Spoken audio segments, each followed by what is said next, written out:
Shirley, ano ba tong ginagawa mo? Ginagawa ko to para mabuhay. Love, ano ba nangyayari sa'yo? Bibilang ako ng 3. 1, 2. Mahal na mahal kita, Shirley. Bakit mo ba ako ginaganito? Pues ako, hindi kita mahal. Hindi kita minahal. Ginagamit lang kita. Pero ngayon, wala ka nang silbi sa akin. Sel, hindi ka ba naaawa sa akin? Kita mo naman ang kalagayan ko. Maawa? Bakit? Naawa ka ba sa akin nung ginagatasan mong kapatid ko para sa bisyo mo? Naawa ka ba sa akin nung pinagmukha mo akong tanga? Hindi naman, diba? So bakit kita kaaawaan? Taon 2010, Bulacan.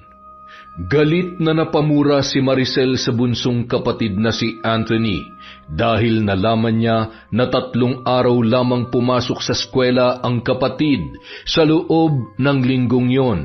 Ano ka ba naman, Anthony? Kung hindi pa ako pinatawag ng advisor mo, hindi ko malalaman ang mga kagaguhan mo. Ganito ka na lang ba talaga, ha? Paulit-ulit na lang ba to? Wala ka bang plano para sa kinabukasan mo? Binibigay ko naman lahat ng kailangan mo sa eskwela. Nakaupo lamang ang binata at abala sa kanyang cellphone. Tila pinapalabas lang nito sa kabilang tenga ang lahat ng litanya na kanyang naririnig. Ano ba, Anthony? Kinakausap kita. Yan ang nakukuha mo sa pagsama-sama sa mga barkada mong mga bad influence. Ano? Sagot! Ano bang gusto mong sabihin ko, te? Wala naman akong kwenta para sa inyo, di ba? Puro sermon na nga lang ay inaabot ko araw-araw eh. Sino bang matutuwa sa mga pinagagagawa mo, ha? Ang baba na nga ng grades mo, nagka-cutting classes ka pa. At malaman-laman ko pang hindi ka pala pumapasok. Sakit ka lang talaga sa ulo. Hindi ka naman si mama. Kung makaasta ka dyan, parang ikaw nanay ko. Aba, natural lang na maging ganito ako sa'yo dahil ako nagpapaaral sa'yo. Kung gusto mo matuwa ako, magtino ka. Hindi kita pinapalamon para maging pabigat. Naging madilim ang anyo ni Anthony sa patuloy na paninermon ni Maricel. Sa inis ay padubog siyang tumayo at mabilis na naglakad palabas ng bahay. Hoy, Anthony! Hindi pa ako tapos! Bumalik ka! Lecheng kapatid naman to, oo. Buisit talaga. Ganoon palagi ang nagiging senaryo kapag nag-uusap ang magkapatid. Hindi niya makausap na maayos si Anthony dahil kapag nagsisimula na siya magsermon ay umaalis na yun kaagad. Minsan lang silang magkita dahil palagi siyang abala sa pagtatrabaho bilang teller sa isang bangko. Para kay Maricel, sakit lamang sa ulo si Anthony. Pero anong magagawa niya? 2 na lamang sila na naiwan sa kanilang pamilya dahil sabay na namatay sa isang aksidente ang kanilang mga magulang. Nung mga sandaling yon, napabuntong hininga na lamang ang dalaga. Ma, Pa, bakit niyo pa kasi kami iniwan? Kung nandito lang sana kayo, hindi ako namumroblema ng ganito. Samantala, pagkaalis ng bahay ay dumiretso kaagad si Anthony sa bahay ng kanyang kaibigan na si Marlon. Oh, ano nangyari sa'yo? Ba't nakasimangot ka dyan? Ano pa nga ba? Nagpang-abot na naman kami ng magaling kong ate. Kaya ayun, parang nabasag na yung eardrum ko sa kakatalak niya. Ay naku, ang mabuti pa, doon na muna tayo tumambay sa tambayan natin. Masarap maggitara doon, masarap din ang hangin. Tara na nga. Para mawala tong inis ko. Magdala na rin tayo ng beer. Sige, iti-text ko muna yung tropa. Baka libre din sila. Sa trabaho, matamlay na pumasok si Maricel. Napansin yon ng kanyang kaibigan na si Shirley. Maricel, nananamlay ka yata. Ay, hindi ko na talaga kayang kontrolin yung kapatid ko. Ang tigas-tigas ng ulo. Ganyan talaga mga kabataan ngayon. Akala kasi nila, nasa tama sila palagi. Ewan ko ba, Shirley? Parang hindi niya nakikita ang mga sakripisyo ko para sa kanya. Para mapag-aral siya at mabigyan ng magandang kinabukasan. Puro sakit na nga lang ng ulong sinusukli niya sa akin eh. Alam mo, Sel, kailangan lang talagang kausapin mo siya ng masinsinan. Yung bang heart-to-heart talk? Paano kami makakapag-usap ng maayos eh? Laging pabalang kung sumagot. Minsan, nagtatakip pa ng tenga. Sinong hindi ma-high blood doon? Pero kapag barkada niyang kausap o kasama, ayun, ang lakas pa ng tawa. Enjoy na enjoy. Hindi na nga ako nakapag-boyfriend dahil mas inuuna kong atupagin ang pagtatrabaho para may makain kami. Pero wala talaga siyang utang na loob. Ay di mag-boyfriend ka para naman mag-enjoy ka rin at hindi puro problema na lang ang iniisip mo. Paano naman ako magkaka-boyfriend, Aber? Ni wala ngang nanliligaw.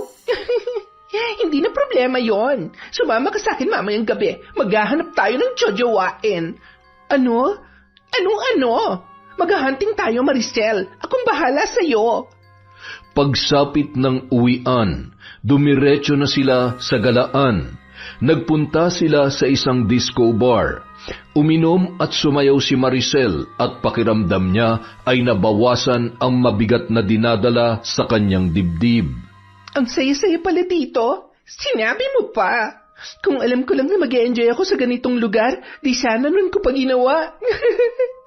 Don't worry, dadalasan natin ang pagpunta dito para mag-enjoy ka. Maya-maya pa, may lumapit na 2 lalaki sa kanila. Nakipagkilala ang mga yun at nag-ayang sumayaw na malugod naman nilang pinaunlakan. Habang nasa gitna ng dance floor, nakita ni Maricel na naglalaplapan na si Shirley at ang kapareha nito. Napangiwi siya sa kanyang nasaksihan. Patuloy pa rin siya sa pagsayaw, ngunit napansin niya na naging malikot ang kamay ng lalaking kanyang kapareha. Pilit noong hinahapit ang kanyang bewang at pilit na pinapadikit siya sa katawan noon. Tinulak niya ang lalaki pero hinipuan siya nito at pilit na nilalapit ang muka nito sa kanya. Nang hindi niya na matagalan, umigkas ang malutong niyang sampal sa muka ng lalaki. Galit naman na napamura yun. Bastos! Nakita ni Shirley ang nangyari at kaagad siyang hinila nito sa isang sulok. Maricel, okay ka lang? Ano nangyari? Bastos hinipuan pa naman ako ng walang hiyang yon. Umalis na nga lang tayo dito. Tara na! Nang makalabas sa disco bar, nanggagalaiti pa rin si Maricel. Sana hindi mo na lang siya sinampal, Maricel. Anong gusto mo? Hayaan ko lang na bastusin niya ako? Paano ka magkaka-boyfriend yan kung ganyan ka umasta? Masyado kang ganun ka ba humanap ng boyfriend, Shirley? Hindi matino ang mga lalaking ganun ang galawan. One night stand lang ang hanap nun. Mas mabuti pang umuwi na lang tayo. O kung gusto mong bumalik sa loob, ayos lang na mag-isa lang ako mag-aabang ng sasakyan. Sayang, mukhang nag-enjoy ka pa naman sana makipaglaplapan doon. Oy, uwi na tayo. Huwag ka na magalit. Alam mo, feel ko na si Anthony ngayon. Kaya hindi kayo nagkakasundo kasi stricta ka masyado.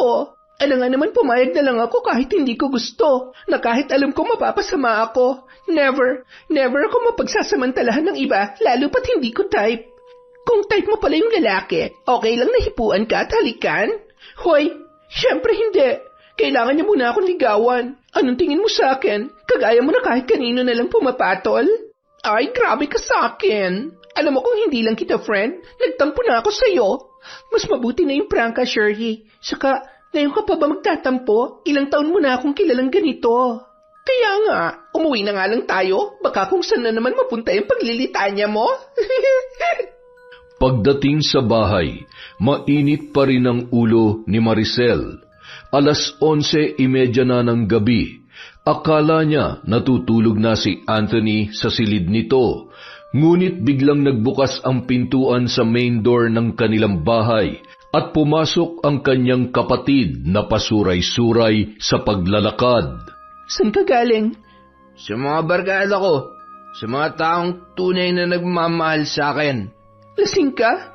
Hoy, Anthony, hindi ako nagpapakahirap magtrabaho para lang makita ka sa ganyang ayos. Ang lakas ng loob mong umuwi ritong lasing. Wala naman nag-uubliga sa'yo magtrabaho para sa akin Ang kapal talaga ng mukha mo. Baka nakakalimutan mong ako nagpapakain sa'yo. Diyan ka lang magaling Ang manumbat. Sige pa, saktan mo pa ako. Sige pa. Mabuti pa dun sa mga barkada ko, tinatrato akong tao. Ikaw, anong tingin mo sa akin?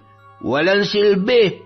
Pinapalabas mo mas gusto mo pang sumama sa mga barkada mong wala namang magandang maidudulot sa'yo? Sige, dun ka sa kanila. Tingnan lang natin kung mabibigay nila ang mga pangangailangan mo.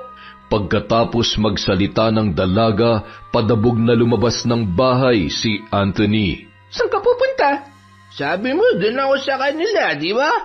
Kahit kailan sakit ka talaga sa ulo. Leche ka! Malakas na ibinalya ni Anthony ang pinto. Naiwan naman ang kanyang ate na nanggagalaiti pa rin. Sawang-sawa na ako sa katigasan ng ulo mo. Bahala ka na sa buhay mo. Mabilis na nilak ni Maricel ang pinto at pumasok na sa kanyang silid. Samantala, si Anthony ay doon na nakatulog sa labas ng kanilang bahay. Tila wala lang sa binata ang lamig sa paligid dahil sa kanyang kalasingan. Makalipas ang ilang oras, hindi pa rin makatulog si Maricel. Kahit naiinis sa kapatid sa pagsagot-sagot nito sa kanya, ay nag-aalala pa rin siya kay Anthony. Kaya naman, tinawagan niya ang kaibigan nito na si Marlon. Pero mukhang tulog na rin ang lalaki sa kabilang linya dahil panay lang ang ring ng cellphone nito at hindi sumasagot. Makalipas ang ilang sandali, napabuntong hininga na lamang si Maricel at lumabas sa kanyang silid. Sumilip siya sa bintana at nakita niya ang kapatid na natutulog sa may gilid ng kanilang pintuan. Nakabaluktot yun at naghihilik pa. Tila nawala naman ang pag-aalala sa dibdib ng dalaga. Hindi niya na nilapitan pa si Anthony. Sapat na nakita niya yon.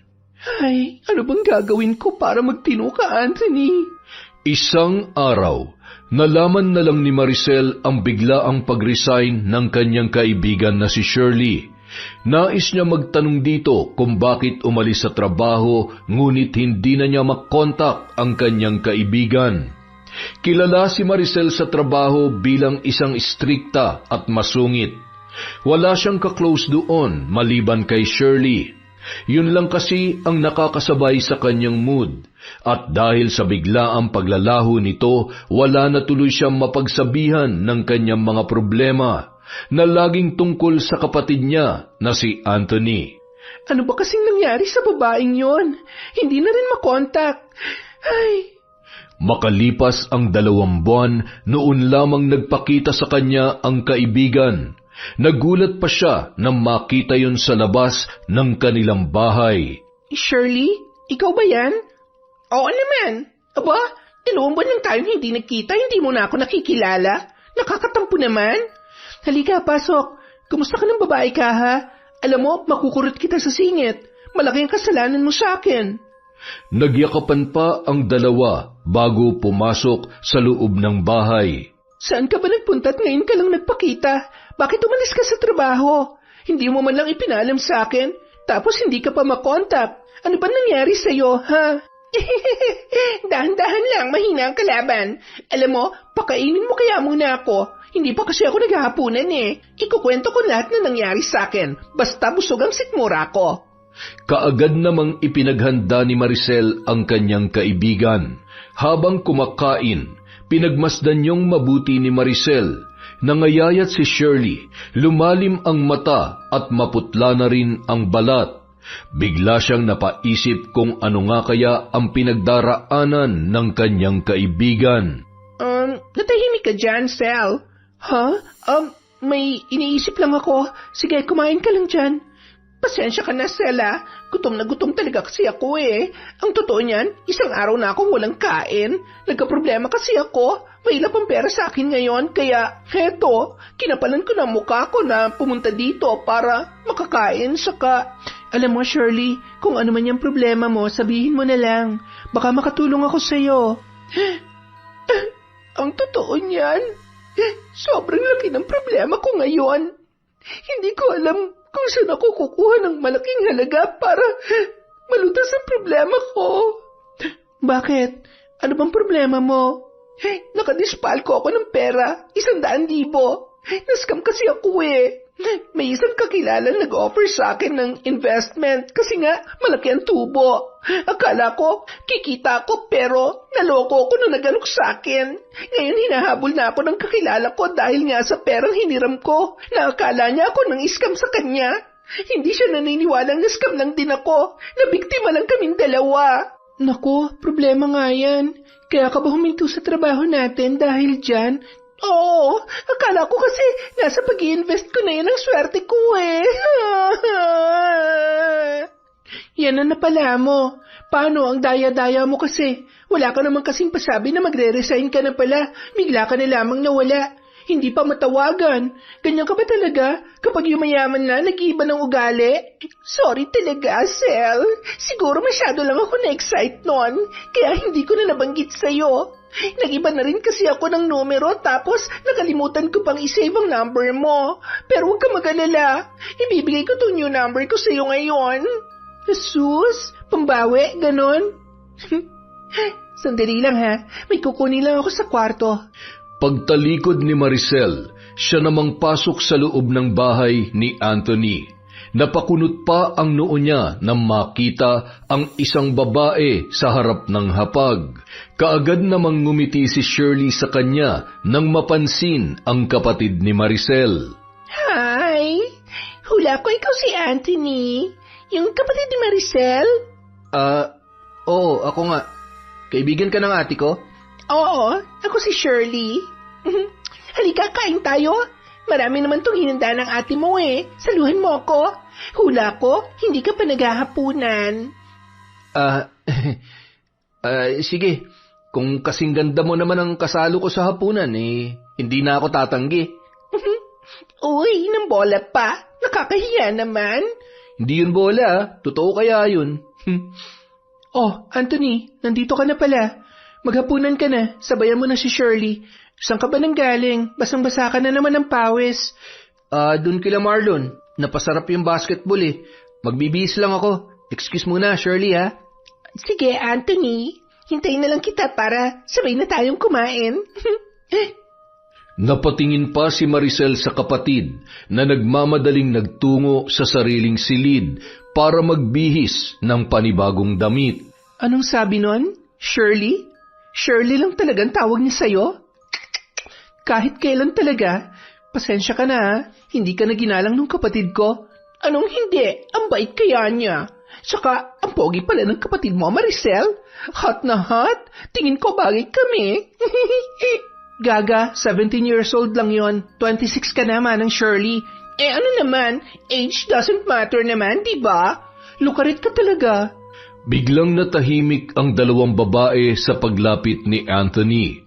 Habang kumakain, panay ang ngiti ni Shirley sa lalaki na tila ba nagpapakyut. Nang dumako naman ang paningin niya kay Maricel, nakita niya na nakakunot ang mukha noon, dahilan upang siya ay matawa. Bakit, Shirley? Ate Shirley, nakatatanda siya sa'yo. Naku, Sel, ayos lang yon. Pasensya ka na, Ate Shirley. Matapos ang hapunan, nag-usap ang dalawang magkaibigan. Samantala si Anthony naman naghugas ng kanilang pinagkainan. Alam kong hindi ito sapat para malutas ang problema mo, Shirley, pero sana makatulong. Iniabot ni Maricel ang isang sobre sa kamay ng kanyang kaibigan. Ha? Ano to? Pagbukas ng sobre, nanginginig at napaiyak si Shirley sa sobrang tuwa. Sel, hindi ko naman hinig. Tulong ko yan sa'yo. Hindi mo na kailangan bayaran, okay? Salamat, Sel. Maraming salamat. Ano ka ba? Sino pa bang magtutulungan? Akin ang bagong number mo. Isa-save ko lang para matawagan kita at makumusta. Pinadalhan pa ng groceries ni Maricel ang kanyang kaibigan at ipinahatid pa kay Anthony sa sakayan ng jeep. Buti nakakasundo mong ate ko, Ate Shirley. Mukha kasing wala yung kaibigan kasi napakasungit. Hindi naman. Mabait ang ate mo. Prank ka nga lang. Saka kung bad mood siya, nananahimik lang ako. Kaya magkasundo kami kasi hindi ko siya kinukontra. Habang naghihintay ng masasakyan, nagpalitan pa ng numero ang dalawa. Pagsakay ni Shirley sa jeep ay saka palang umuwi ang binata. Simula ng gabing yon, nagpapalitan na ng messages sina Anthony at Shirley. Pare, mukhang abalang-abala ka sa cellphone mo May nililigawan ako, pare. Kaso, mukhang pinahihirapan ako eh.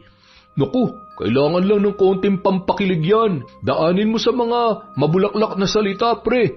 Magaling ka naman dun, di ba? Bibigay din yan. Schoolmate ba natin yan, ha?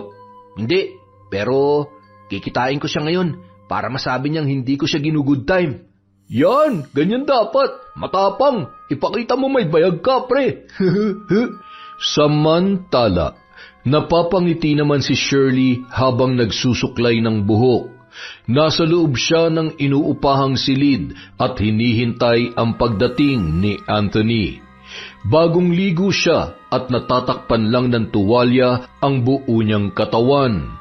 Nang may kumatok sa kanyang pinto, nagspray kaagad ang babae ng pabango at pinagbuksan ang kanyang bisita. Akala ko, nagbibiro ka lang nung sabihin mong pupuntahan mo ako. Hindi ko ugaling magbiro, Ate Shirley. Nandito ako para patunayan ng nararamdaman ko sa'yo. Hindi ko talaga ina-expect to. Nadatnan mo patuloy ako na ganito ang ayos. Pasensya ka na. Sige, magbihis ka na muna dun sa loob. Buksan mo na lang ulit ang pinto kapag tapos ka na. Pasok ka na. Nakakahiya naman kung paghihintayin pa kita dyan. Hinila ni Shirley ang kamay ng binata. Pagkapasok nito ay kaagad siyang naglock ng kanyang pintuan. Anthony, totoo ba talagang gusto mo ko? Oo naman, Ate Shirley. Huwag mo na akong tawaging ate. Feeling ko kasi ang tanda-tanda ko na kapag naririnig ko yan mula sa iyo eh. Anthony, kung papayag ba ako dyan sa panliligaw mo, gagawin mo ba lahat ng gusto ko? Oo naman, Shirley. Basta't kaya ko, gagawin ko. Promise ko sa iyo yan.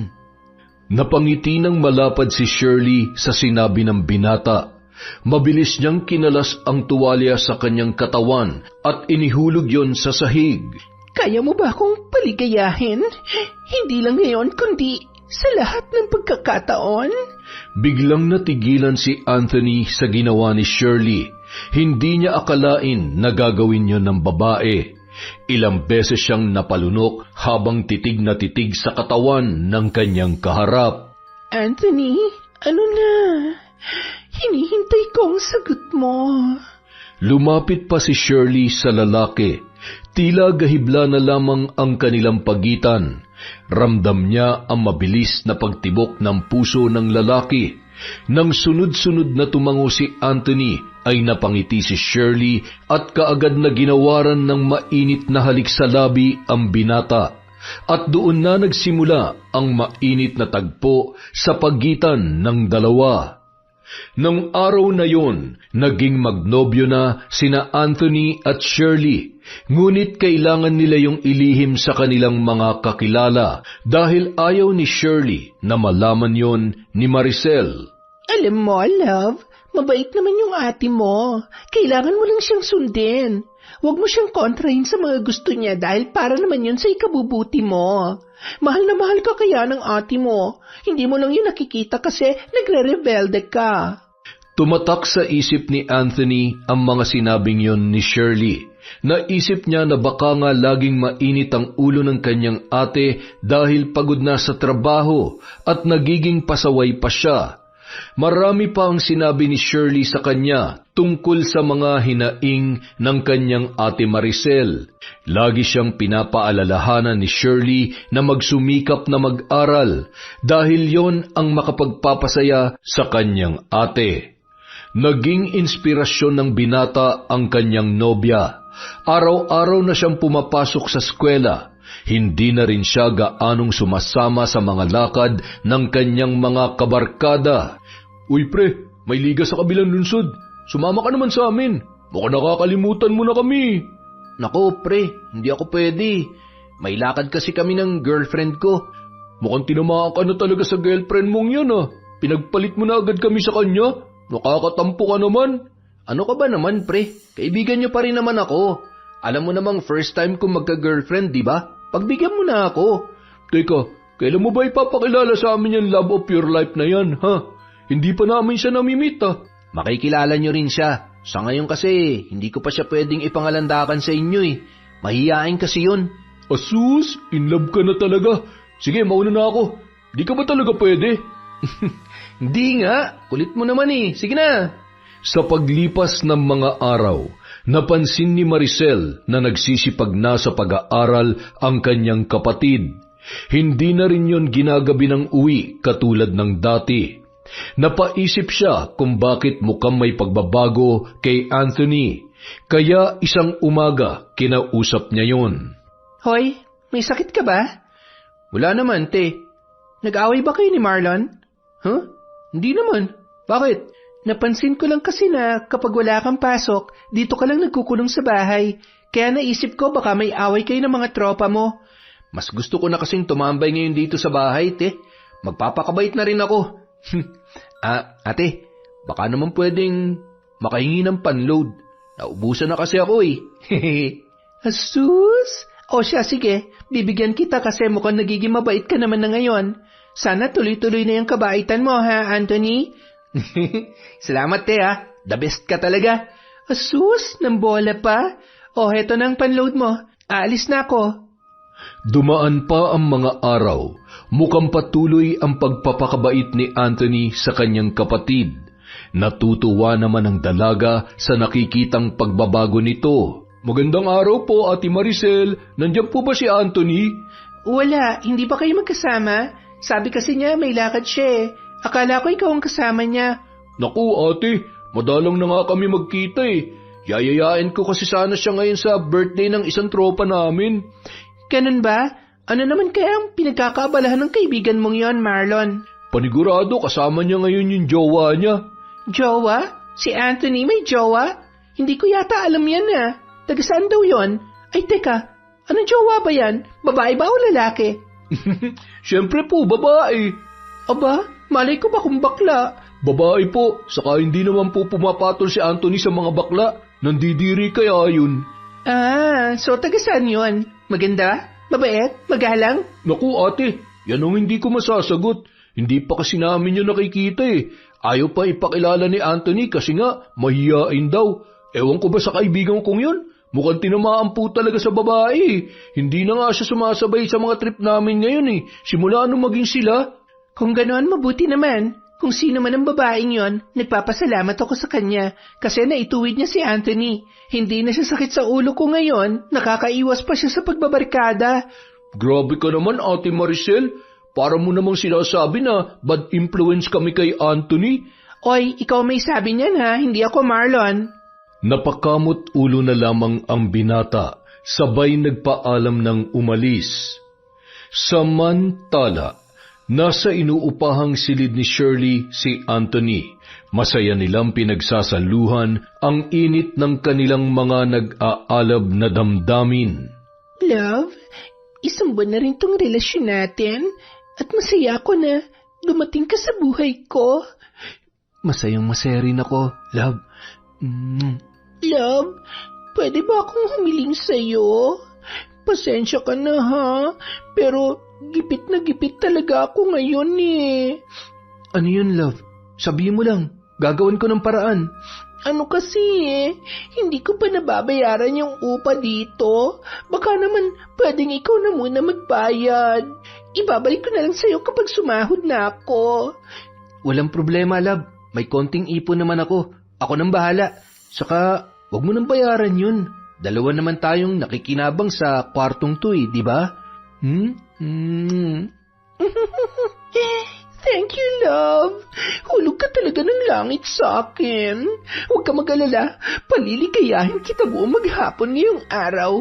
Ako lang ang bahalang gumalaw. Simula nung araw na yun, kung ano-ano na ang hinihiling ni Shirley sa binata na pinagbibigyan naman nito ng buong puso. Tulad ng masasarap na pagkain at mga bagong damit, hanggang sa naubos na ang ipon ni Anthony. Love, mukhang sira na tong cellphone ko. Lagi na lang nagahang. Tingnan mo nga, oh. Ha? Patingin nga. Ipaayos na lang natin to, love. Ipaayos? Naku, love, paano kung isang linggo lang tumagal ang pagkakaayos tapos masisira na naman ulit? Ano kaya kung ibili mo na lang ako ng bago, love? Naku, ubos na yung ipon ko, love eh. Hindi na magkakasya yung allowance ko pambili ng bago mong cellphone. Love naman. Nandiyan naman yung ate mo eh. Sure ako na pagbibigyan ka nun kapag humingi ka ng pera sa kanya. Kung hindi sa akin, hindi ka magmumukha mabait sa paningin niya, diba? Sige, love. Susubukan ko. Thank you, love. Alam mo namang hindi ako mapakali kapag hindi kita nakakausap bago ako matulog sa gabi at paggising ko sa umaga. Kailangan marinig ko naman ang boses mo para maibsan ang pagkamiss ko. Kaya hindi talaga pwedeng wala akong cellphone. Kinabukasan, maagang gumising si Anthony para maghanda ng almusal nilang magkapatid. Kagabi niya pa ine-ensayo ang kanyang mga sasabihin sa kanyang ate. Good morning, ate. Good morning. Oh, ang aga mo yatang nagising. Siyempre, dahil aasikasuhin kita ngayon. Nakahanda ng almusal mo, ate. Aba, himala. Ano nakain mo ngayon, Anthony? Wala naman. Bakit? Hindi na ba pwedeng alagaan ko yung pinakamaganda kong ate? Sus, ng bola pa. Ano bang niluto mong ulam? Adobong pusit, yung paborito mo. Aba, mukhang masarap pa. Amoy pa lang. Ang bango-bango na. Oh, dali na. Kain na tayo. Oh, tikman mo na, ate. Ano, masarap ba? In fairness, masarap. Ate, may sasabihin sana ako sa iyo eh. Ano naman yon? Ay, wait. Ano tong nabalitaan kong may girlfriend ka na raw? Bakit hindi mo pa pinapakilala sa akin? Ha? Hindi pa kasi siya handang makita ka, ate. I mean, makilala. Mahiyain kasi siya. Asus, sabihin mo sa kanya hindi ako nangangain ng tao. Ano bang pangalan niya? Shirley. Shirley? Kapangalan pa nung kaibigan ko, ha? Sandali, hindi naman to yung kaibigan kong si Shirley, no? Siyempre, hindi, ate. Alam mo, mukhang magandang impluensya ng girlfriend mo sa'yo. Tingnan mo, tumaas ang grades mo ngayon. Tapos, hindi ka na ginagabi ng uwi. Hindi ka na rin naglalasing. In short, napabuti ka. Kaya, salamat sa kanya. Sabihin mo, welcome na welcome siya dito sa bahay. At gustong-gusto ko na siyang makilala. Sige, ate. Makakarating sa kanya. Siya nga pala, ate. Sira na kasi yung cellphone ko eh. Baka naman pwedeng ibili mo ako ng bago. Kaya mo ako ipinaghanda ng almusal dahil dyan sa cellphone na yan. Halata ba, ate? Hindi naman masyado. Kailan mo gustong bumili ng bagong cellphone? Talaga, ate? Pwede bang mamaya na pagkatapos ng klase ko? Okay, ikaw ang bahala. Mamaya ibibigay ko sa yung pera. Maraming salamat, ate, ha? The best ka talaga. Basta lagi kang magpapakabait. Ibibigay ni ate ang lahat ng gusto mo. Basta, yung kaya lang ng bulsa natin. Mahigpit na niyakap ni Anthony ang kanyang ate. Si Maricel naman masayang-masaya sa ginawa ng kanyang bunsong kapatid. Samantala, nung break time, naisipang tawagan ni Maricel ang kanyang kaibigan. Ikinwento niya rito ang nararamdamang saya dahil sa pagiging mabait ni Anthony. Hello, Sel. Napatawag ka? Kumusta ka na? Ikaw, kumusta? Hindi ka na nagpapakita sa akin, ha? Ano ba? Nakikiliti ako, Randy. Mamaya na. Kita mo naman may kausap ako eh. Wait ka lang dyan, ha? Ano? Ito talagang babaeng to? Ang landi-landi mo, Shirley. Mamaya na nga lang ako tatawag. Mukhang may milagro ka na namang ginagawa dyan eh. Nakakaistorbo lang ako. Okay lang, Sel. Makakapaghintay naman tong boyfriend kong si Randy. Oh, napatawag ka. May problema ba? May tutulong ba ako? Wala naman akong problema. Sure ka ha? Naayos ka lang na magtelebabad ngayon. Oo naman, basta ikaw. Oh, anong kwento? Isushare ko lang tungkol kay Anthony. Alam mo ba, hindi na siya sakit sa ulo ngayon. Yung tinik na dating pasan-pasan ko, wala na ngayon. Ang laki talaga ng pinagbago ng kapatid ko. Wow, masaya ako marinig yan, Sel. Ano daw ang nagpabago sa kanya? Babae. Babae? You mean, babae si Anthony? Ay, bakla pala? Gaga, hindi. Yung girlfriend niya. Kapangalan mo pa nga eh, Shirley. Malaki talagang pasasalamat ko sa babaeng yon nang dahil sa kanya, nagtino ang kapatid ko. Napatino niya ang swail na si Anthony. Gusto ko na nga siya makilala eh, kaso sabi naman ng kapatid ko, nahihiya daw. Baka natatakot din, Sel. Ano yan? Hindi mo pa siya nakikita pero botong-boto ka na sa kanya? Sino ba naman ang hindi matutuwa sa ginagawa niya, di ba? Basta, wish ko lang na hindi sila maghiwalay ni Anthony. Nakakabuti siya para sa kapatid ko. Naku, masaya akong malaman yan, friend. Ikaw naman, mag-boyfriend ka na din para kiligin naman yung mga buto mo. At para din may kaharutan ka na gaya ko. Ang landi mo talaga. Ibababa ko na para matuloy na yung kalandian mo. Bye, Shirley. Pagkababa ng tawag, hinarap ni Shirley ang bitin na si Randy. Talagang pinaghintay mo pa ako dahil lang sa tawag na yon? Ano ka ba? Kailangan kong sagutin yon para naman malaman ko kung nagtagumpay yung plano ko. So? Yes na yes, Randy. Gusto niya ako para sa kapatid niya. At mahal na mahal naman ako ni Anthony. Siguradong ibibigay ni Anthony ang lahat para sa akin dahil suportado siya ng kapatid niya. Ibig bang sabihin yan? Oo, kaya don't worry. Ako nang bahala. Katawan ko lang naman ang puhunan, kaya sige na. Pagsawaan mo ng katawan ko. Kinagabihan, binisita ni Anthony si Shirley.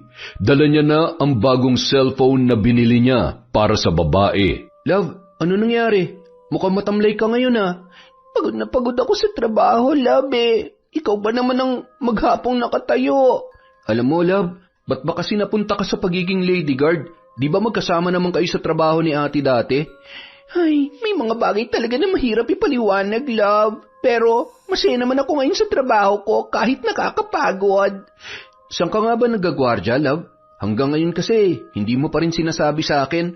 Love naman eh. Alam kong once na malaman mo kung saan, lagi ka nalang magpupunta doon. Okay na to nagkakasama tayo kapag day off ko at kapag weekends. Basta, mag-aral ka mabuti ha? Para matuwa sa'yo si Maricel. Oo nga pala. Pinapasabi ng ate ko na gusto ka na raw niyang makilala. Good influence ka raw kasi sa akin. As if naman magpapakilala ako sa kanya bilang girlfriend mo. Nako, mababatukan ako nun. Kilala ko kaya ang ate mo, saka hindi pa talaga ako handa, love eh. Saka na siguro kapag nakapagtapos ka na, sa ngayon, masaya na ako sa setup natin. Love, may surprise nga pala ako sa'yo. Tada! Wow, love! Nabili mo na! Oo naman, special ka kasi sa akin eh. Ano? Happy ka ba? Siyempre naman. Thank you, love, Salamat dito sa bagong phone. Tama na. Ang mabuti pa, magpahinga ka na lang muna. Aalis na rin ako, baka kasi hinahanap na ako ni ate. Ayoko magalit sa akin yun ngayon, kaya hihingi ko lang ng pera para dyan sa cellphone mo. Okay, love. Hindi na kita pipigilan. Mag-iingat ka, ha? Maraming salamat. Tatawagan kita dito. Excited na ako. Pagkaalis ni Anthony, agad na tinawagan ni Shirley si Randy. Randy, pwede mo nang kunin tong luma kong phone. And please, huwag mong kalimutang dalhin ang kapalit, ha? Kailangan ko na yan. Sa loob ng ilang buwan, naging maayos ang relasyon ng dalawa. Panay tawag at text lang muna sila habang papalapit na ang exam ng binata.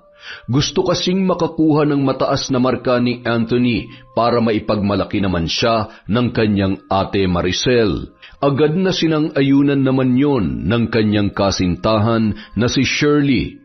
At nang mapasama si Anthony sa mga nakakuha ng mataas na marka, niregaluhan siya ni Maricel ng motor at binigyan pa ng pera. Ate, ang laki naman nito. May motor na nga eh. Deserve mo naman yan dahil pinasaya mo ako. Alam mo namang nagtatrabaho at nagsisikap ako para sa'yo at natutuwa ako dahil hindi mo ako binigo. Next year, magka-college ka na. Mag-aral ka lang na mabuti, Anthony, ha? I-treat mo yung girlfriend mo. Deserve niyong dalawa yan. Salamat, ate. The best ka talaga.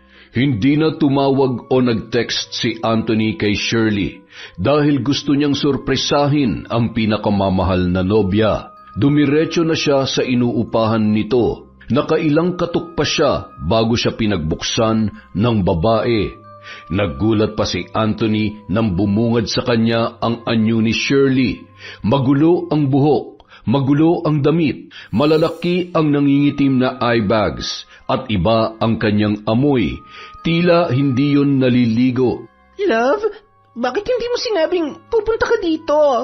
Love, ano nangyari sa'yo? Bakit ganyan ang itsura mo? Ano kasi, love, hindi magandang pakiramdam ko nitong mga nakaraang araw, kaya sa ganitong ayos mo ako naabutan. Pero medyo okay naman na ako ngayon kasi nandito ka na. Yayayain lang sana kitang kumain sa labas, pero mas okay na magpa-deliver na lang tayo. Baka kasi hindi ka pa okay eh. Hindi, magaling na ako. Wait ka lang ha. Maliligo lang muna ako tapos magbibihis then aalis na tayo. Medyo nagugutom na rin kasi ako eh. Sigurado ka ba, love? Parang wala ka pang tulog eh. Kagigising ko lang kaya. Don't worry, love. Ikaw kaya ang gamot ko. Nang makapasok si Shirley sa banyo, iniligpit naman ni Anthony ang mga gamit na nagkalat sa sahig. Makeup, pabango, kumot, pati na rin ang kanyang unan. Meron ding mga plastic. Pansin din ni Anthony na parabang iba ang amoy sa loob ng silid ng kanyang nobya. Naging masaya sa kanilang date ang magkasintahan. Halos hating gabi na nang sila ay makauwi sa inuupahan ni Shirley. Love, hindi ka ba hahanapin ni Maricel? Hindi, love. Alam naman niya na ikaw ang kasama ko eh. Mabuti naman kung ganon. So, dito ka matutulog? Kung okay lang sa'yo. Hindi okay. Okay na okay. Nang gabing yun, pinagsaluhan nila ang nag-aalab na tagpo sa ibabaw ng lumalaginit na katre. Dala ng matinding salpukan, unang nakatulog ang binata. Nang masigurong tulog na si Anthony, kinuha ni Shirley ang wallet nito at nakita ang laman noon na pera. Napangisi pa siya bago sumampa ulit sa kama. Kinaumagahan, matapos na magkape ay nagpresenta si Anthony na ihatid na si Shirley sa trabaho, pero tumanggi ang dalaga. Hindi na muna ako papasok, love. Medyo mabigat pa rin ang pakiramdam ko eh. Nakalive naman ako ng 1 linggo. Ako naman, uuwi na muna, love. Kailangan ko kasing magpabango kay ate. Alam mo na, dapat good boy lagi. Love, may extra ka bang pera dyan? Need ko kasi ng gamot eh. Ha? Anong gamot? Gusto mo ibili na kita? Ako na lang. Mag-grocery din sana ako mamaya. O sige, etong pera sa gamot at para naman sa groceries mo. Tapos, mag-iiwan na rin ako para pang snacks mo, love. Mag-iingat ka dito, ha? Okay, love. Ingat ka rin. I love you. I love you too. Nang makaalis ang binata, dali-daling nagdial si Shirley sa kanyang cellphone. Hello, Randy. Meron ka ba dyan? Pumunta ka dito, dali. Isang araw, habang namamasyal sina Shirley at Anthony sa park sa kabilang syudad, aksidenteng nakita sila ni Marlon. Naku, yan pala yung sinasabi niya nobya. Maganda naman ang hubog ng katawan, maputi at sexy. Teka nga, kailangan ko makita ang muka para masabi kong maganda talaga. Ang tagal naman lumingon dito ng babae. Malapitan nga, mukhang nilalanggam na sa sobrang kaswitan eh. Nakangiting lumapit si Marlon sa kanyang kaibigan at sa girlfriend nito. Pre, naku, dito pala kayo nagde-date ha? Marlon, pre, si Shirley nga pala, girlfriend ko. Love, si Marlon, kaibigan ko. Hi, kumusta? Sinipat na maigi ni Marlon si Shirley. Nakipagkamayon sa kanya at kinamayan niya rin ang dalaga. Matagal na naming sinasabi kay Anthony na ipakilala ka sa amin kaso ayaw mo raw. Finally, na-meet na rin kita. Ngayon, alam mo na kung bakit nahihiya ako makipagkilala sa inyo. Malaki ang age gap namin ng kaibigan nyo. Ayokong pagtawanan nyo siya dahil pumatol siya sa akin. Di naman problema yun. Saka sino ba naman ako para pintasan ng babaeng mahal ng kaibigan ko? Kung saan siya masaya, susuportahan ko siya. Hindi naman gaano malaki ang agwat ng edad nyo ah. Yung iba nga, parang nanay na nila yung mga jowa nila eh. Pero proud pa rin sila. Ganyan naman talagang pagmamahal, hindi ba? Dapat binabandera. Yan nga ang eksaktong sinabi ko kay Shirley, pare. Pero siya tong masyadong nag-overthink. Ang importante, nagmamahalan kayong dalawa. Huwag nyo nang alalahanin ang mga sinasabi ng iba kung meron man. O sige na, mauna na ako. Mag-enjoy kayo ha? Pre, makikiusap lang sana ako sa'yo. Huwag mo na sanang banggitin kay ate yan tungkol dito. Ako na lang ang magsasabi sa kanya. Alam mo naman ang ugali nun. O sige pre, walang problema. Ilang linggo pa ang lumipas nang magbakasyon si Marlon sa kanyang tiyahin sa kabilang lunsod. Tita Mirna, ano po bang ganap dyan sa bahay ng kapitbahay nyo? Hindi ako nakatulog kagabi sa mga ugong ng nagsisidatingan ng mga sasakyan. May mga motor pa. Ay, yan nga ang pinoproblema namin ng tito mo. Hindi naman sila maingay sa loob, kaso nakakabulahaw talaga ang ugong ng mga sasakyan. Ewan ko ba kung anong ginagawa ng mga nagpupunta dyan? Yung iba ay naabutan na ng sikat ng araw. Pwede nyo naman sigurong ipatawag sa barangay. Nakakaistorbo po kasi sila eh.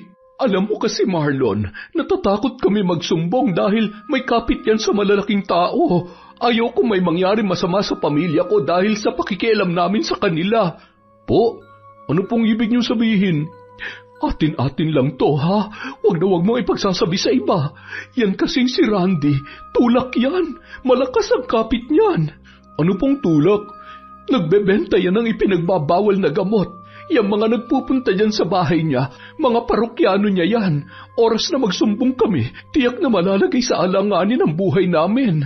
Mabuti pang magpakabingi at bulag na lamang kami kesa matigok. Naku, delikado po pala talaga, tita. Baka may mga pulis pang kasanggayan eh. Isang araw, habang nagdidilig ng halaman, may isang sasakyan ang natanaw ni Marlon na pumarada sa labas ng bahay ni Randy. Pagkababa ng isang sexing babae ay kaagad na nilapitan yon ni Randy at hinalikan sa labi. Pumulupot naman kaagad ang mga braso ng babae sa matipunong pangangatawan ng binata. Napatigil si Marlon sa ginagawa at tiningnang mabuti ang babae. Marlon, huwag ka na masyadong tumitig sa kanila. Baka kung ano pang isipin ng mga yan. Nandiyan pala kayo, tita. Tita, sino po yung babae? Kaano-ano po yan ng Randy? Isa yun sa mga chicks ni Randy. Dati nagtatrabaho sa bangko, kaso mukhang nalulung sa droga kaya kumakapit na lang kay Randy ngayon para makakuha ng libre. Bakit? Kilala mo ba yang si Shirley? Hindi po tita. Ngayon ko lang po nakita yan. Nang makauwi si Marlon sa kanilang lunsod, hindi na siya nagdalawang isip na bisitahin ang kaibigan na si Anthony. O pre, mabuti naman at dumalaw ka. Kumusta ang bakasyon mo? Mabuti naman, pre. Eto, pasalubong ko. Baka kasi sabihin mo, hindi na kita naalala eh. Nga pala, kumusta naman kayo ng girlfriend mo? Okay naman. Hindi nga lang kami nagkikita lagi kasi masyado siyang busy sa trabaho niya. May trabaho pala siya. Ano naman? Lady guard siya, pre. Pero proud pa rin ako kasi marangal ang trabaho niya. Pre, gaano mo kamahal yung jowa mo? Mahal na mahal. Sa kanya na nga umiikot ang mundo ko eh. Gaano mo ba siya kakilala? Tatapatin na kita, pre ha. Nakita ko kasi siya sa Santa Elena nung isang araw. Ha? Paano mo naman siya makikita doon, pre? Nagtatrabaho yun. Araw-araw ko naman siya nakakausap sa cellphone at wala siyang sinabi na nagpunta siya sa Santa Elena. Ayoko makialam sa relasyon niyo, pre, pero ginagago ka lang ng jowa mo. May kinakalanta rin siyang iba, pre. Marlon naman, bakit mo naman sinasabi yan? Kung naiinis ka sa kanya dahil hindi na ako nakakasama sa mga lakad natin, wag mo naman siyang siraan, pre. Nagsasabi ako ng totoo, pre. Inuuto ka lang niya. Ang mabuti pa, hiwalayan mo na siya. Ha? Gago ka pala eh. Nagpunta ka lang ba dito para siraan si Shirley? Pues hindi ako naniniwala sa'yo. Ang mabuti pa, umalis ka na. Wala akong magagawa kung ayaw mo maniwala, pre. Nagmamalasakit lang ako sa'yo dahil kaibigan kita. Pagsapit ng hapon, tinawagan ni Anthony ang kanyang kasintahan, kaya lamang hindi niya makontak si Shirley. Nagpadala na lamang siya ng mensahe at sinabing dadalaw siya sa tinutuluyan nito pagsapit ng gabi. Pero wala man lamang siyang nakuhang reply mula sa kanyang nobya. Ilang oras siya naghintay sa inuupahan noon, ngunit hindi umuwi si Shirley. Hating gabi na nang lisanin yon ng binata. Pagsapit ng umaga, napansin ni Maricel na mukhang mainit ang ulo ng kanyang bunsong kapatid. May problema ba, Anthony? Wala naman ate. Talaga? Alam mo, kilala kita. Pag ganyang nakalukot ang mukha mo at nakabusangot, sigurado may problema ka. Sabihin mo na, ano ba yon? Si Marlon kasi may sinabing hindi maganda tungkol sa girlfriend ko eh. Nakakainis lang. Gusto kong tanungin yung girlfriend ko kung totoo. Kaso, hindi naman nagre-reply. Tinawagan ko pero hindi naman makontak. Kung may tiwala ka sa girlfriend mo, kahit ano pang paninira ang gawin ng iba sa kanya, hindi mo yung didibdibin.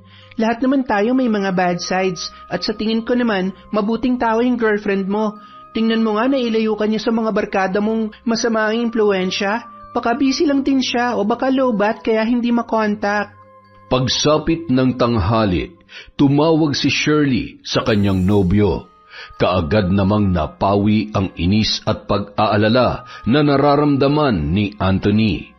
Pinuntahan niya si Shirley pagsapit ng 5:00 ng hapon sa inuupahan nito dahil nakauwi na raw ang babae mula sa kanyang trabaho. Sorry talaga, love, ha? Lowbat yung cellphone ko kahapon eh. Hindi na ako nakapag-charge kasi inaya ako ng kasamahan ko sa kanila. Birthday niya kasi. Doon na rin ako natulog. Medyo nalasing ako ng konti. Ayos lang, love. Love, nagpunta ka ba sa Santa Elena? Ano? Santa Elena? Hindi Bakit naman ako pupunta doon? Ba't mo naman naitanong yan, love? Sabi kasi ni Marlon, nakita ka niya dun eh. Baka naman kahuwig ko lang. Maliligo muna ako, love, ha? Wait ka lang muna. Sobrang namimiss na talaga kita eh. Habang naliligo si Shirley, naghanda naman si Anthony ng iluluto para sa kanilang hapunan. Naghahanap siya ng kutsilyo para gamitin sa hihiwaing gulay, pero wala siyang makita. Kinatok niya si Shirley sa banyo. Love, nasan yung kutsilyo mo? Tingnan mo sa bag ko, love. May Swiss knife doon. Yun na lang ang gamitin mo. Sa pagkalkal ni Anthony sa loob ng bag ni Shirley, may nakuha siyang ilang mga pirasong mga pakete. Napakunot ang noo ni Anthony at tiningnan mabuti kung ano ang laman ng mga yon. Love, nakita mo ba yung Swiss? Saglit na natigilan ang bagong labas sa banyong si Shirley nang mapansin ang hawak ni Anthony. Love, ano tong mga to? Bakit may ganito ka sa bag mo? Love, tawas lang yan. Ginagamit ko talaga yan sa kilikili ko. Love, hindi ako tanga para maniwalang tawas lang ang mga to. Bakit may ganito ka? Kasi... Love. Ginagamit mo ba yan? Shirley, sumagot ka. Naalala mo ba yung naikwento ko sa iyo noon? Tungkol sa malaking utang ko. Yan ang naging dahilan para mabayaran ko yun ng paunti-unti. Oo, love. Nagbebenta ako niyan para may pambayad sa pera kong na-scam. Diyos ko naman, Shirley. Paano kung matiklo ka ng mga pulis? Hindi mo ba naiisip yun? Makukulong ka. Mas malaking problema yun. Ano ka ba? Ito lang ang tanging paraan para mabayaran ko yung pinagkakautangan ko, love. Mabuti na to kaysa magbenta ako ng katawan. Love, naiintindihan mo naman ako, diba? Promise, mag-iingat na ako. After ko mabayaran yung 100K, titigil naman na ako, love eh. Ay, bayaran na lang natin yun ng paunti-unti, love. Tutulungan kita. Huwag na. Ayoko madamay ka pa. Saka nabigyan na ako ni Maricel dati. Sapat na yun. Ako na nga ayos sa problema kong to. Hayaan mo ako. Kaya ko to. Love, mahal kita. At ayoko mapahamak ka. Pangako, mag-iingat naman ako. Wala nang nagawa pa si Anthony kundi sumang-ayon na lamang sa kanyang nobya. Labag man sa kanyang kalooban pero wala din siyang sapat na halaga para mabayaran ang pagkakautang ni Shirley. Hindi nagtagal, para mapadali ang lahat, tinutulungan niya na ang kanyang nobya sa pagbebenta ng ipinagbabawal na gamot at para matapos na rin ang pagseserbisyo nito sa pinagkukunan niya ng nasabing item. Isang araw, habang nasa tinutuluyan ni Shirley si Anthony, nagulat na lang siya sa biglang pagdating ng mga pulis. Mabilis siyang kinapkapan ng mga yon. Ginalugad ang bawat sulok ng silid na tinutuluyan ng kanyang nobya. At sa isang drawer, nakita ng mga pulis ang ilang mga pakete na pinaghihinalaan na ipinagbabawal na gamot. Kaagad na pinusasan si Anthony at dinala sa presinto. Sa sobrang bilis ng mga pangyayari, halo-halo na ang nararamdaman ng binata. Samantala, habang nasa break si Maricel, nagkakape siya at nanonood ng telebisyon nang biglang sumingit ang isang local news. Nagulantang na lang ang babae nang makita ang kanyang kapatid na nasa loob ng rehas at ini-interview ng isang tagapagbalita. Ayon pa rito, pinaghahanap pa ang nobya nitong si Shirley na nasabing nagbebenta ng kanilang kalakal. Umiiyak na nagtungo kaagad si Maricel sa istasyon ng pulis kung saan nakakulong ang bunso niyang kapatid. Ano ba tong pinasok mo, Anthony? Nakakahiya ka. Ate, patawarin mo ko. Alam ko namang mali, kaso ano? Ano bang pumasok sa utak mo, ha? Mahal na mahal ko si Shirley, ate, kaya kailangan ko siyang tulungan. Akala ko ba good influence yung girlfriend mo na yan? Siya pa palang nagtutulak sa iyo sa masamang gawain. Huwag ka mag-alala, ilalabas kita rito. Basta ipangako mo na hindi ka na makikipagkita sa babaeng yon. Samantala, nasa bahay naman ni Randy si Shirley. Buti na lang hindi ikaw yung nahuli. Baka ikinanta mo na ako. Wala ka ba talagang bilib sa akin? Matalino kaya to? Huwag ka muna maglalabas. Mainit ka pa sa mga pulis ngayon. Makalipas ang 2 buwan, hindi pa gaanong lumalabas ng bahay si Anthony dahil sa kanyang parol. Lagi niyang naiisip ang kanyang nobya. Makailang ulit na rin niyang sinubukang kontakin yon pero out of coverage lagi ang babae. Kaya naman ipinagdarasal niya na lang ang kaligtasan nito. Nung mga panahong yon, nangungulila na ang binata sa kanyang nobya. Idinadaan niya na lamang yon sa panonood ng telebisyon. Samantala, dumalaw si Marlon sa kanyang kaibigan na si Anthony at kasalukuyan na nakabukas ang TV. Isang balita ang nakakuha ng kanilang pansin. Isang bahay sa Santa Elena ang niraid ng mga pulis at nasakote ang may-ari ng nasabing bahay na si Randy at ang ilan sa mga kalalakihan na gumagawa ng aktwal na session doon. Pre, yan yung pinagkukunan ni Shirley. Salamat naman at natiklo na rin sila. Makakatulog na ng mahimbing sina tito at tita. Ay, kamusta na kaya si Shirley, pre? Sobrang namimiss ko na siya. Ang mabuti pa, pre, kalimutan mo ng babaeng yun. Wala namang magandang maidudulot sa iyo yun eh. Kung wala kang magandang sasabihin, pre, pwede ba umalis ka na lang? Ito naman oh. Sige, hindi ko na siya babanggitin. Iba na nga lang ang pag-usapan natin. Hanggang sa isang araw, tumawag si Shirley kay Anthony. Pinapapunta siya noon sa isang bahay. Hindi naman nag-aksaya ng panahon si Anthony at kaagad na nagtungo roon. Ngunit imbes na si Shirley lang ang kanyang nakita, may 2 lalaki pa na kasama yun. Love, anong meron dito? Love, kailangan mo ibigay yung motor mo sa kanila, pati yung relo mo at pera na nasa bulsa mo. Ha? Bakit, love? Ibibigay mo ba o gusto mo mamatay? Shirley, ano ba tong ginagawa mo? Ginagawa ko to para mabuhay. Love, ano ba nangyayari sa'yo? Bibilang ako ng 3, 1, 2. Mahal na mahal kita, Shirley. Bakit mo ako ginaganito? Pwes ako, hindi kita mahal. Hindi kita minahal. Ginagamit lang kita, pero ngayon, wala ka ng silbi. Sabihin mo, love, prank lang to, di ba? Baliw, wala ka ng pakinabang sa akin ngayon, kaya amin na yung motor mo. Ayoko. Love, sabihin mong binabawi mo lahat ng mga sinabi mo. Please, nagmamakaawa ako sa'yo. Mahal mo rin ako, di ba? Nagmamahalan tayo, love.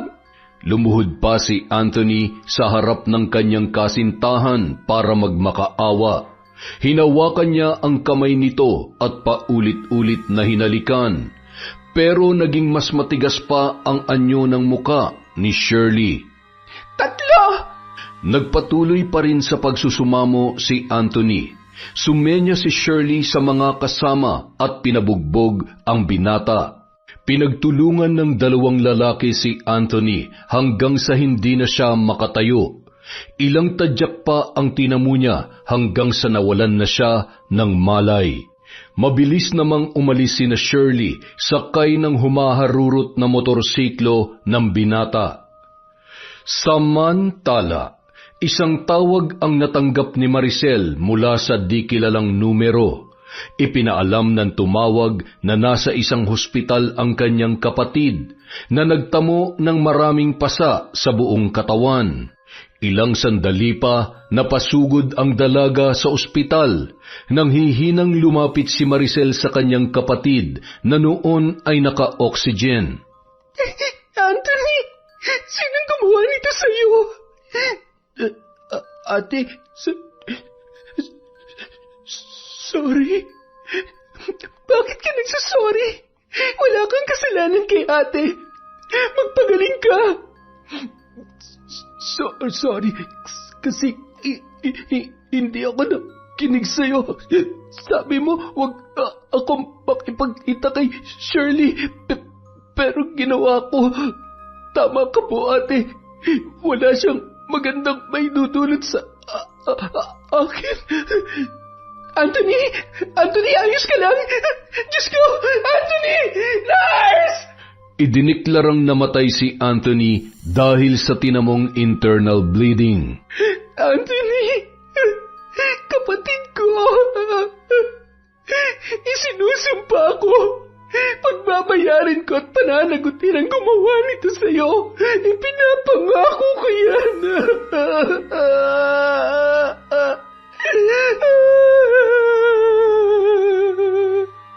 Sa paglipas ng mga araw, hindi pa rin umuusad ang investigasyon sa kung sino ang mga taong nambugbog kay Anthony at patuloy pa rin pinaghahanap si Shirley na siyang mastermind.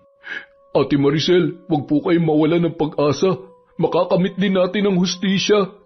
Alam mo, Marlon, pakiramdam ko, wala akong silbi. Pangalan lang ang alam ko tungkol sa babaeng yun. Hindi ko nga siya nakita eh. Gusto kong ako mismo makahanap sa kanya. Ako ate, nakita ko na siya. 2 beses na. Talaga? Pwede mo ba siyang ilarawan? Magagamit natin yan para mapadali ang paghahanap sa kanya. Opo, sasamahan ko po kayo para ma-sketch ang mukha niya. Sa paglabas ng sketch ng mukha ng suspect, halos hindi makapaniwala si Maricel sa kanyang nakita. Siya ba talaga yung nobya ni Anthony, Marlon? Opo, siya po. Tingin ko, kaedad niyo siya, ate. Samahan mo ako mamaya sa bahay. May ipapakita ako sa'yo. Pagkarating nila sa bahay ni na Anthony, kaagad na hinanap ni Maricel ang kanyang photo album. Binuklat-buklat niya yon at nang makita ang hinahanap, ipinakita niya yon kay Marlon. Siya ba yung sinasabi mong nobya ni Anthony? Opo, ate. Siya nga po. Yung suot niyang yan, nakita ko na yung suot niya dun sa Santa Elena. Diyos ko, walang hiya kang babae ka. Pati kapatid ko, tinalo mong malandi ka. Ate, kilala niyo po ba siya? Oo, Marlon. Kilala ko siya. Kaya pala ayaw siya ipakilala sa akin ni Anthony dahil alam nila magagalit ako sa relasyon nilang dalawa. Mahihiyain daw. Ang kapal ng mukha niya. Kaano-ano niyo po ba siya, ate? Kaibigan. Dating kaibigan, pero ngayon, kaaway ko na siya, Marlon. Dahil sa ginawa niya sa kapatid ko, pagsisisihan niyang isinilang pa siya sa mundong ito. Pagsisisihan niya ang ginawa niya. Dahil sa natuklasan, kinalikot ni Maricel ang cellphone ni Anthony at doon nakita niya ang mga mensahe ni Shirley na kadalasan ay nanghihingi ng pera sa kanyang bunsong kapatid. Ang walang hiya! Ginatasan pa talaga niya kami ng kapatid ko. Hindi ako makakapayag na mamuhay ka ng malayang babae ka. Labis-labis mo akong sinaktan. Magbabayad ka! Magbabayad ka! Isang gabi, napakadilim ng paligid. Nagtungo sa sementeryo si Maricel, dala ang isang libreto, isang bungo ng hayop at mga kandila na gagamitin sa gagawing ritual. Ang kaalaman niya sa pambabarang ay turo ng kanyang ina nung siya ay bata pa lamang. Ang sabi sa kanya noon, magagamit niya ang kaalamang yon sa oras na siya ay pasakitan ng walang kalaban-laban. Itinago niya ang mga kagamitan ng kanyang ina sa loob ng mahabang panahon. Ngunit kailanman ay hindi niya nakalimutan kung paano yun gamitin. Sa gitna ng sementeryo kung saan nakatirik ang malaking krus, doon siya pumwesto sa paanan noon. Inilatag niya ang mga kandila at dinasalan ang mga yon bago isa-isang itinayo. Habang nagsisindi ng mga kandila, sumasambit siya ng mga orasyon na kanyang binabasa mula sa libreto. Pagkatapos niyang ilagay ang bungo sa gitna ng mga nakatirik na kandila, inilabas niya ang larawan ni Shirley na dinukot niya mula sa kanyang bulsa. Inurasyonan niya yon at idinantay sa libreto. Makailang ulit din niyang hinipan bago ipinatong sa bungo. Sa pagpapatuloy ng kanyang pagbabasa ng mga orasyon, naramdaman niya ang lamig ng ihip ng hangin, na tila ba nanunuot sa kanyang kalamnan. Kumuha siya ng kandila at sa bawat pagpatak ng tulo sa larawan ni Shirley, sinasambit niya ang nais niyang mangyari sa babae. Paulit-ulit niya yung isinagawa. Hindi ka makakatulog sa bawat gabing darating. Ang bawat patak nitong kandila ang magsisilbing init na magwawala sa loob ng iyong katawan. Sa bawat pagdampi ng hangin sa iyong kabuuan, makakaranas ka ng sakit na hindi mo maintindihan kung saan nanggagaling. Itong mga pulang langgam, uunti-untiin ka hanggang sa maging katulad ng lupang dinaanan nila ang iyong balat. Dadanasin mo ang sakit na walang kasing pait. Maghihirap ka hanggang sa unti-unti kang lamunin ng dilim. Inilagay niya sa loob ng maliit na bote ang larawan ng kanyang dating kaibigan. Naglagay din siya ng mga pulang langgam at makailang ulit na pinatakan ng kandila ang loob ng bote. Kumuha siya ng kandilang nakasindi, inilapit yon sa bote at hinipan. Nang masigurong nakapasok na sa loob ang usok mula sa hinipang kandila, mabilis niya yung tinakpan. Muli siyang nagbasa ng mga orasyon bago isa-isang pinatay ang mga nakasinding kandila. Matapos gawin yon, nilisan niya na ang sementeryo na may dalang pag-asa na magtatagumpay sa kanyang paghihiganti. Nang sumunod na mga araw, patuloy niyang tinatawagan ang numero ni Shirley. Ang plano ni Maricel magpapanggap na wala pang nalalaman.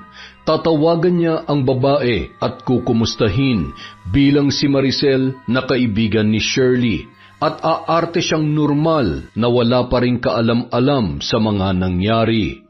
Samantala, sa boarding house na tinutuluyan ni Shirley, binigyan lang siya ng mga lalaking kasama niya ng parte sa pinagbentahan ng motor na kinarnap nila kay Anthony. Pagkatapos ay nagkanya-kanya na sila. Sa lugar na yon nagtatago ang babae. Walang nakakakilala sa kanya kaya malaya siyang nakakapaglabas-masok sa boarding house na yon. Minsan, sinubukan niyang i-insert ang SIM card na kanyang ginagamit dati. Natigilan pa siya nang tumawag si Maricel.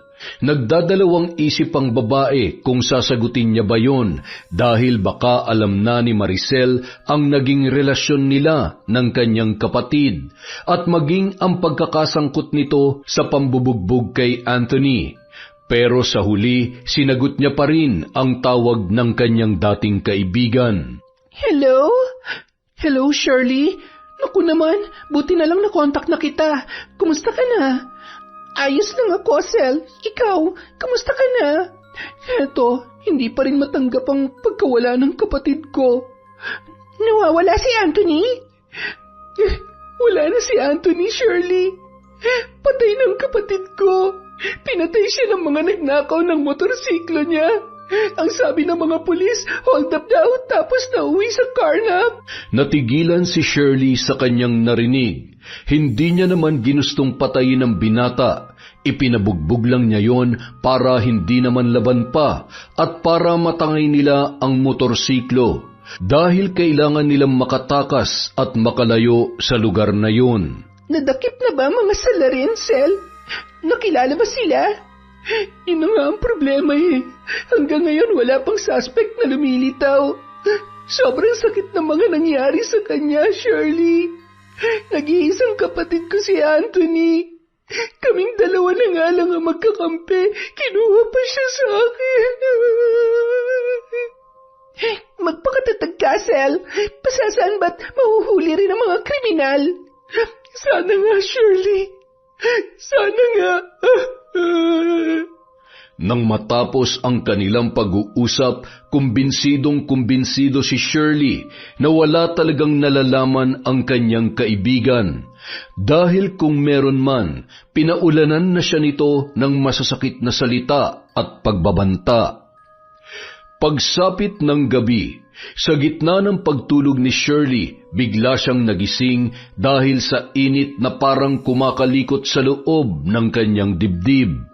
Bumangon siya at ilang beses na uminom ng tubig, ngunit tila hindi naman nawawala ang rumaragasang init mula sa kanyang loob. Pakiramdam niya ay para siyang nasusunog. Hindi niya maipaliwanag ang init na nararamdaman. Sa gitna ng gabi, naligo siya para maibsan yun, ngunit hindi pa rin nawawala. Hindi na rin siya nakatulog dahil doon. Ang pakiramdam niyang yon ay hindi na tumigil pa paglipas ng ilang mga araw. Buisit, naghahanap na yata ang katawan ko ng vitamins. Ay, nakakainis. Kailangan ko makadilihensya ngayon. Pero saan naman ako makakakuha dito ng paborito kong gamot? Kaya lamang, hindi umayon sa kanya ang panahon dahil wala siyang madilihensyahan. Dahil sa init na nararamdaman, para na siyang mababaliw kakaisip kung paano yun maiibsan o titigil. Halos mangiyak-ngiyak na si Shirley. Isa pa sa kanyang pinoproblema ay ang hindi siya makatulog. Pakiramdam niya pagod na ang kanyang utak at mga mata. Ano nang gagawin ko? Lintik naman na buhay to. At sa bawat araw, unti-unti na rin siyang nawawalan ng ganang kumain. Hindi niya alam kung bakit bigla na lang siyang naiiyak. Dahil ba sa kakaibang init na nararamdaman sa loob niya o dahil sa hindi niya matanggap na nagkakasakit na siya hanggang sa bumagsak na ang kanyang katawan. Ilang sandali pa, naisip niyang tawagan si Maricel. Magbabaka sakali siya na baka matulungan siya ng nag-iisang kaibigan na mula noon hanggang ngayon ay inaalala siya. Hello, Shirley? Sel, nakakahiyaman pero kailangan kong tulong mo. Tulong? Oo naman. Ano bang maitutulong ko sa'yo? May sakit ako, Sel. Hindi ko alam kung anong klaseng sakit to pero baka naman pwede mo akong puntahan. Sige, nasan ka ba? Nang maibigay na ni Shirley ang address, ay napangiti na lamang si Maricel. Nako, Shirley, baka hindi ako makapunta ngayon. Hindi ko maiwan tong trabaho eh. Medyo malayo ka kasi, pero promise, dadalawin kita ngayong weekend. Okay lang ba? Oo, okay lang. Hihintayin na lang kita, Sel. Sa paglipas ng mga araw, patuloy sa pakikipaglaban si Shirley sa kanyang karamdaman. Unti-unti siyang nanghina hanggang sa palagi na lang siyang nakahiga dahil kung tatayo man siya ay kaagad din siyang nawawalan ng balanse. Kung uupo naman ay hindi rin nagtatagal dahil nangangalay ang kanyang buong katawan. Hanggang sa isang umaga, nagising na lamang siya na hirap nang igalaw ang kanyang sarili.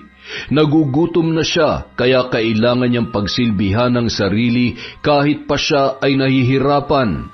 Pilit siyang bumangon at dahan-dahang gumapang para initin ang lugaw na nasa kanyang kaldero. Sa mahina at maingat na paggalaw, sa wakas ay nakakain na rin siya pero kaunti lamang dahil kapag naparami ay isinusuka niya rin yun.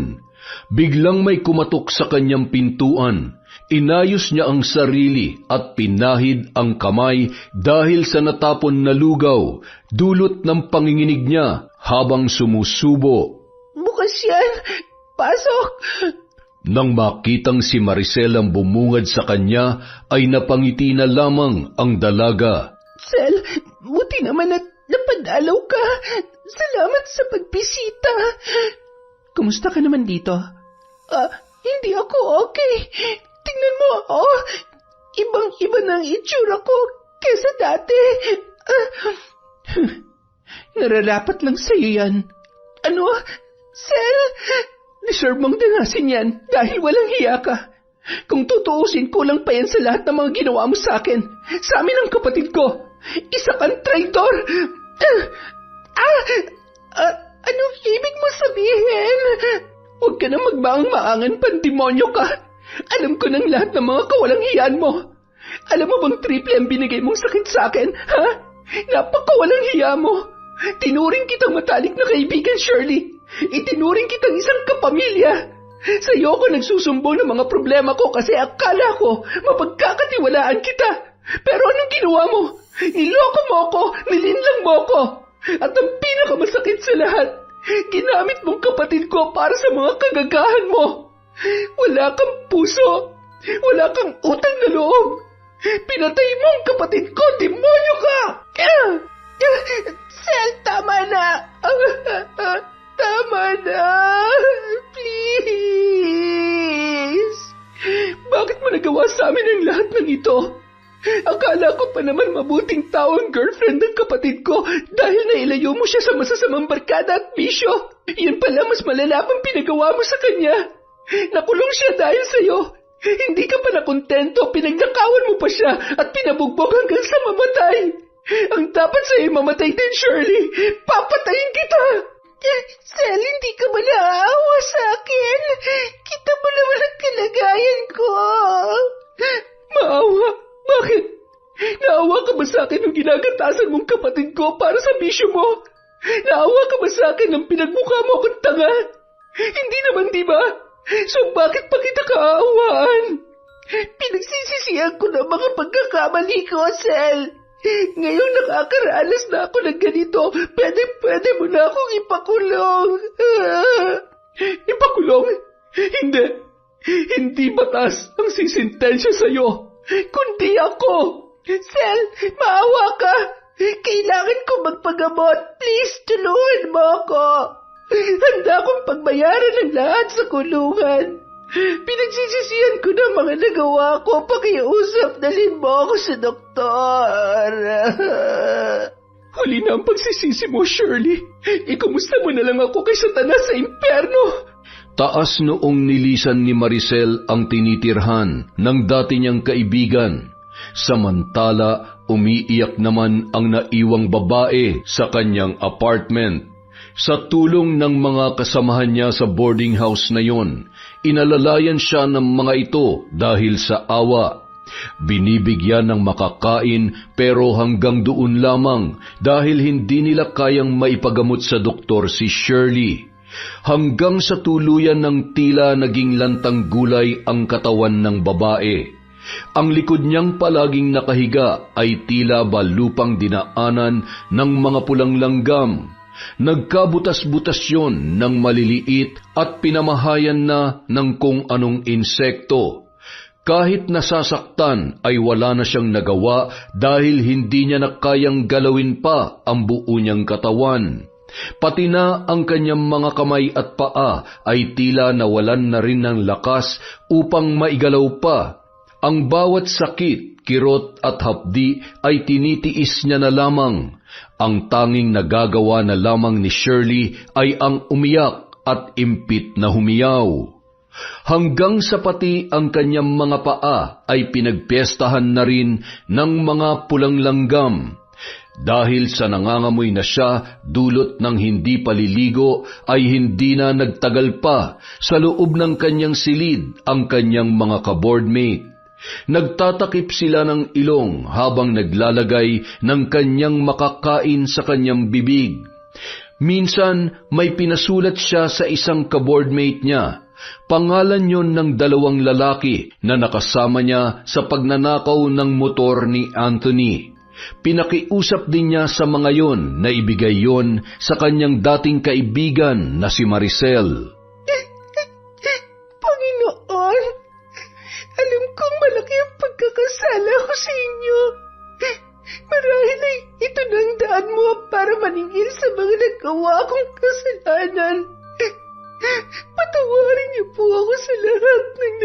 ako.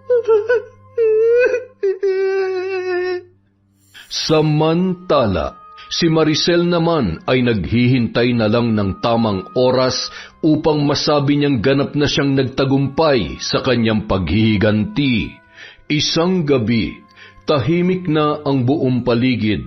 Si Shirley ay umiiyak at naghihintay na lamang ng kanyang katapusan dahil nawalan na siya ng pag-asang makakaahon pa siya sa kinasadla kanyang karamdaman. Biglang namatay ang ilaw, ngunit kaagad din yung bumalik, hanggang sa nagpatay-sindi na ang bumbilya. Biglang nanikip ang dibdib ni Shirley. Naghahabol siya ng hininga nang sumidhi ang init na sumisiklab sa loob ng kanyang dibdib. Pakiramdam niya ay nagrarambulan ang kung anumang naroroon. Napaiktad ang dalaga, humiyaw at umuungol na nahihirapan. Hanggang sa nagkikisay na siya kasabay ng pagtirik ng kanyang mga mata. Tumagal yon ng ilang minuto. Naghihingalo siya habang nakatitig sa kisame. Nakita niya roon ang larawan ni Anthony. Nakangiti yun sa kanya at pilit na inaabot ang kanyang mga kamay. Love, patawarin mo ako. Ilang sandali pa, isang boardmate ni Shirley ang sumilip sa kanya nang bumalik sa normal ang ilaw. Napaiyak na lamang yon nang makita siya na wala ng buhay. Samantala, nasa sementeryo naman si Maricel nung mga sandaling yon. Nakatunghay sa boteng pinaglagyan niya ng larawan ng kanyang dating kaibigan at ng mga langgam. Nang biglang sumabog ang bote, ay lumabas doon ang isang maliit na itim na usok na unti-unting tinangay ng hangin sa gitna ng dilim. Sa wakas, napagtagumpayan ko ng paghihiganti ko sa iyo, Shirley. Anthony, kapatid ko, sa wakas nakamit mo na rin ang hustisya. Lagi mong tatandaan, mahal na mahal ka ni ate.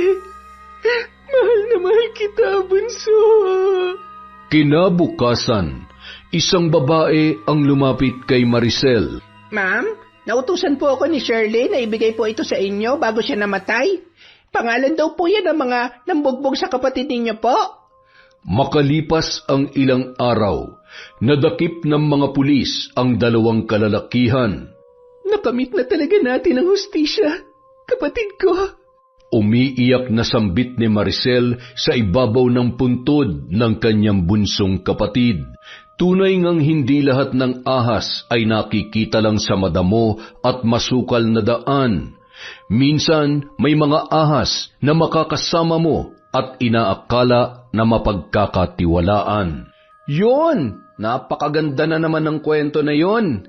Dahil dyan, meron po ulit tayong shout-out.